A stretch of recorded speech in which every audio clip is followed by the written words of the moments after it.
A near disastrous incident involving a Delta Airlines jet and a formation of U.S. Air Force planes has raised serious concerns about air traffic coordination and staffing at Ronald Reagan Washington National Airport. According to a preliminary report released by the National Transportation Safety Board, the close encounter occurred due to the sudden timing change for a military flyover and communication breakdown between traffic control teams. The incident happened on March 28th during a scheduled ceremonial flyover of Arlington National Cemetery by four T-38 military trainer jets. The flyover, planned under the direction of Potomac Consolidated Terminal Radar Approach Control, was originally set for 3:21 p.m. However, air traffic controllers located in the airport tower who managed takeoffs and landings were not on the same page. The report explains that at 2:40 p.m., around 40 meters before the flyover, Tricon contacted the tower to ensure the staff they were aware of the upcoming military flight. The tower acknowledged and said they were waiting for an official stop time to halt departures. Tricon replied that the aircraft would fly over at 3:21, so departures would need to stop by 3:17, and they would call back if anything changed.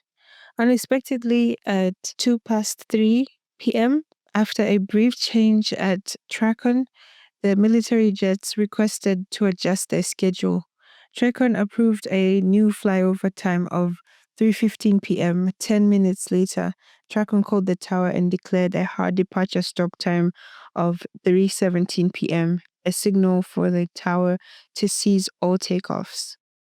Despite this, the tower continued to clear aircraft for departure, including Delta Flight 2983, which began accelerating down the runway at 3:15 p.m., just 22 seconds after the plane started its takeoff roll. Tricon supervisors urgently called the tower, questioning why aircrafts were still being cleared to depart. By then, it was too late to abort Delta's takeoff.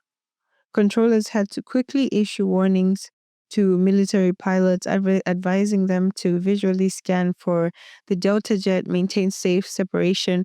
Fortunately, both the civilian and military pilots were able to avoid disaster.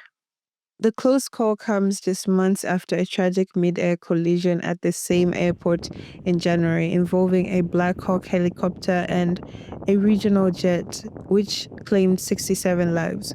Critics have pointed to staffing issues at the airport control tower as a potential factor in this latest near miss.